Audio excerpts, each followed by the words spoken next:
제가 수업 시간에 학생들한테 자주 던지는 질문이 있어요. 여러분은 철학이 무엇을 하는 학문이라고 생각하세요? 이렇게 질문을 던지면 철학이라는 건 생각하는 게 뭔지 가르치는 학문이 아닌가요? 뭐 이렇게 답을 하는 경우가 종종 있었습니다. 그 굉장히 정확한 답변이라고 생각해요. 우리 자신에 대해서 또 세계에 대해서 부딪히는 가장 궁극적인 물음들과 씨름하는 게 사실 철학입니다. 전통적으로 보면 철학이라는 것은 어떤 소수의 특권적인 집단들의 전유물이었습니다.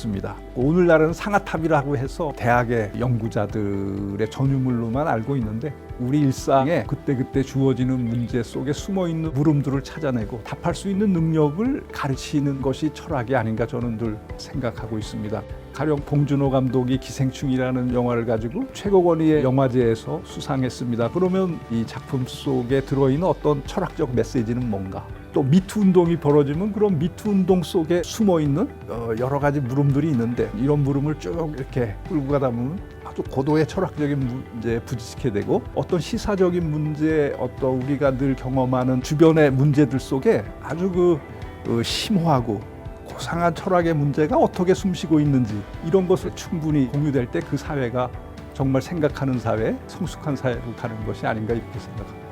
물론 이렇게 일상 속의 철학적인 문제를 생각하게 되고 그런 것에 대한 감수성을 갖게 되는 데는 좀 시간이 걸리죠. 단번에 우리가 그런 능력을 갖게 된다는 것은 그렇게 쉬운 일이 아니에요.